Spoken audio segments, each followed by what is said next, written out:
সবাইকে অনেক শুভেচ্ছা ভালোবাসা জানিয়ে আজকে তোমাদের জন্য নিয়ে আসলাম একটা সাপের ছবি। সাপটা আমি পেন শেডে করব। ভিডিওটা প্রথম থেকে শেষ পর্যন্ত দেখার জন্য অনুরোধ রইল। যারা আমাকে প্রতিনিয়ত লাইক করেন, কমেন্ট করেন, তাদের সবাইকে অসংখ্য অসংখ্য ধন্যবাদ। সবাই এইভাবে আমার সাথে থাকবেন, পাশে থাকবেন। ছবিটা তো তোমরা দেখেই নিলে, দেখো এবার কেমন করে করছি। খুব মন দিয়ে দেখো, তাহলে তোমরা অনায়াসেই করতে পারবে।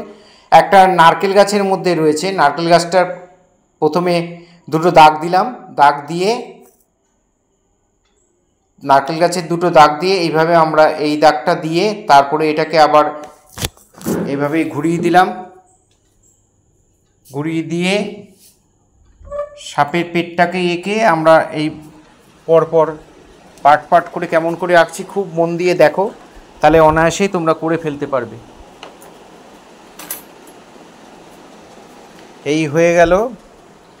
আমরা ওইটার লেজটাকে আমরা আগে এঁকেছি, তাই লেজটা ওখানে স্টপ করে আমি এবার মাথাটাকে আঁকছি। মাথাটা কেমন করে আঁকছি খুব মন দিয়ে দেখো।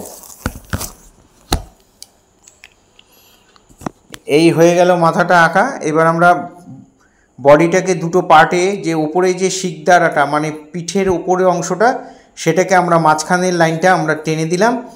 এখানে জিভ এঁকে দিলাম, চোখ আর একটু নাকের পয়েন্টটা করে নিলাম। এখান থেকে আমরা এবার এই বরাবর আমরা লেজটাকেও এঁকে দেব। এখানে লেজটাকেও আঁকলাম। লেজটা নিচের দিকে আস্তে আস্তে সরু হয়ে যাবে। আমরা জানি যে সাপের লেজের দিকটা সরু থাকে, মাথার দিকটা সরু থাকে, পেটটা একটু মোটা থাকে, ঠিক আমরা সেইভাবেই এঁকেছি। এবার গাছের যে ডালের নিচের অংশটা, সেটাকেও আমরা এখানে এঁকে দিলাম সোজা করে। যারা ফার্স্ট টাইম আমার ভিডিও দেখছেন তাদের কাছে বিশেষভাবে অনুরোধ যে আমার চ্যানেলটা সাবস্ক্রাইব করবেন, ভালো লাগলে লাইক কমেন্ট করবেন, আর বেল আইকনটা প্রেস করে রাখবেন, তাহলে ভিডিও পাঠানোর সাথে সাথে নোটিফিকেশান আপনাদের কাছে পৌঁছিয়ে যাবে। আমরা যে টোটাল যে ড্রয়িংটা যেভাবে করেছি, টোটাল ছবিটার উপর আমি যেহেতু পেন শেড করব, তাই সরু মার্কার পেন দিয়ে আমি বর্ডারটাকে আমি পেন্সিল ড্রয়িংটার উপর দিয়ে আমি লাইনগুলোকে টেনে নিচ্ছি। তোমরা এইভাবে টেনে নিও। তোমরা যদি পেন শেড করো আর যদি পেন্সিল শেড করো, তাহলে তোমরা আগে শেড করে পরে বর্ডারটা দেবে, তাহলে বেশি ভালো হবে। পেন্সিল দিয়েও করা যাবে, পেন দিয়ে করতে হবে এমন কোনো ব্যাপার নেই। আর যারা পারবে তারা পেন দিয়ে করবে। এবার আমরা শেডটা করব। তার আগে সাপের স্কিনে মানে গায়ের মধ্যে যে চক্কর চক্কর ব্যাপারটা থাকে, অনেক দাগ থাকে, সেটাকে আমরা বোঝানোর জন্য এখানে ক্রস আমরা দাগ দাগ দিয়ে দিলাম। একবার ডান দিকে আবার বাঁ দিকে। কেমন করে দিচ্ছি খুব মন দিয়ে দেখো, তাহলে তোমরা পেরে যাবে।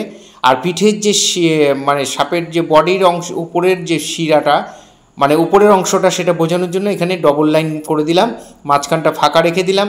দুপাশে আমরা এইভাবে ক্রস ক্রস আমরা শেডটা দিয়ে দিচ্ছি। এইভাবে প্রত্যেকটাই এইভাবে পুরো বডিটার মধ্যেই দেব। পরপর প্রথমে ডান দিক দিয়ে টেনে আবার বাঁদিকে উল্টো দিক থেকে আবার একটু টেনে দেবো। এইভাবে একভাবে থ্রোয়িংটা যেন একই রকম হয়। এই দেখো একইভাবে টানছি, আবার উল্টো দিক থেকে আবার টেনে দিচ্ছি। যারা ফেসবুকে ফার্স্ট টাইম আমার ভিডিওটা দেখছেন তাদের কাছে অনুরোধ যে আপনারা আমাকে অবশ্যই ফলো করবেন, ভালো লাগলে লাইক কমেন্ট করবেন। এইখানেও দেখো বাকি যে অংশটা ছিল সেখানে আমরা একই থ্রোয়িংয়ে টেনে আবার উল্টো দিক থেকে আবার টেনে, যেইভাবে প্রথমটা টানবো তার ঠিক উল্টো দিকে আবার ওইভাবে টেনে দিচ্ছি। যারা প্রতিনিয়ত আমার ভিডিও দেখে দেখে তোমরা বাড়িতে করো, আমার স্টুডেন্টরা, এবং যারা ছোট ছোট ছেলে মেয়েরা যারা আমার ভিডিও দেখো, দেখতে ভালো লাগে বা দেখে করো, সবাইকে অসংখ্য ধন্যবাদ। আপনারা যারা আমার পাশে আছেন, সাথে আছেন, তাদেরকেও অনেক ধন্যবাদ। এইভাবে আমার সাথে থাকবেন, পাশে থাকবেন। এইভাবে দেখে দেখে তোমরা যদি প্রতিনিয়ত আমার যে ভিডিওর যে ছবিগুলো আমি করি, আমার অনেক স্টুডেন্ট, আমি অবাক হয়ে যাই, তারা পড়াশোনার মাঝখানেও তারা কিছু কিছু স্টুডেন্ট আছে যারা প্রতিনিয়ত প্রতিদিনের ভিডিওটা তারা করে ফেলে। এটা মানুষের ইচ্ছা আকাঙ্ক্ষা, মানুষ যদি চেষ্টা করে তাহলে হয়। সেই ছাত্রছাত্রীরাও তারা যদি চেষ্টা করে তাহলে অনায়াসেই পারবে। বেশিক্ষণের না, আমার এই 5 মিনিটের ভিডিও তোমাদের করতে হয়তো 10 মিনিট 20 মিনিট টাইম লাগবে। আমি যত তাড়াতাড়ি করছি তোমরা হয়তো আরেকটু স্লো হবে, আর একটু সময় লাগবে। তোমরা যদি এইভাবে কন্টিনিউ যদি প্র্যাকটিসটা রাখো, তাহলে তোমাদের কনফিডেন্স লেভেলটা বাড়বে, আর দেখবে অনায়াসে তোমরা করে ফেলতে পারছো। এই যে আমি যে ক্রস ক্রস দিয়েছিলাম, তার মাঝখানে দেখো একটা করে ডট ডট ডট ডট দিয়ে দিয়েছি। ওই ডট ডটটা অবশ্যই দিয়ে দেবে, প্রত্যেকটা বডির প্রত্যেকটা খোপের মধ্যে একটা করে ডট ডট দিয়ে দেবে। আর এবার দেখো নারকেল গাছটা আমরা শেড দিচ্ছি, কেমন করে দিচ্ছি খুব মন দিয়ে দেখো।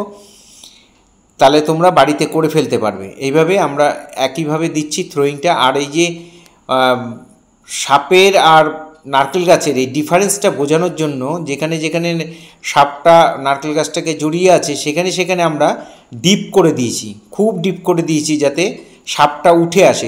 নিচে যখন সাপটার নিচে যখন ওইভাবে ডিপ দেবে তখন গাছের যে সাপটা যে গাছের উপরে রয়েছে ও ঝুলছে সেটা পরিষ্কার বোঝা যাবে। এইগুলোই, এই টিপসগুলোই মাথায় রাখতে হবে এবং খুব বেশি বেশি প্র্যাকটিস করতে হবে, তাহলে তোমরা অনায়াসেই আঁকা শিখে যাবে। এইভাবে দেখো, এই পোর্শনটা আমরা একটু ডিপ করে দিলাম, এই জায়গাগুলো আর একটু ডিপ করে দিলাম। আপনাদের কাছে আরেকটা বিশেষভাবে অনুরোধ যে আপনাদের পরিচিত ছোট ছোট ছেলে মেয়েদের মধ্যে যদি এইগুলো একটু শেয়ার করেন, তারা যদি একটু বাড়িতে দেখে দেখে করে তাহলে তারাও শিখবে। আমি চাই আরও বেশি সংখ্যক স্টুডেন্ট, আরও বেশি সংখ্যক ছেলে মেয়ে যাতে এগুলো দেখতে পারে, দেখে তারা করতে পারে, সেই সুযোগটা তাদের করে দেবেন।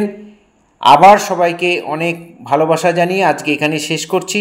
এইভাবেই তোমরা আমার সাথে থাকবে, পাশে থাকবে, আপনারাও এইভাবে আমার সাথে থাকবেন, পাশে থাকবেন। সবাই খুব ভালো থাকবেন, আনন্দে থাকবেন, এইভাবেই আমার সাথে থাকবেন।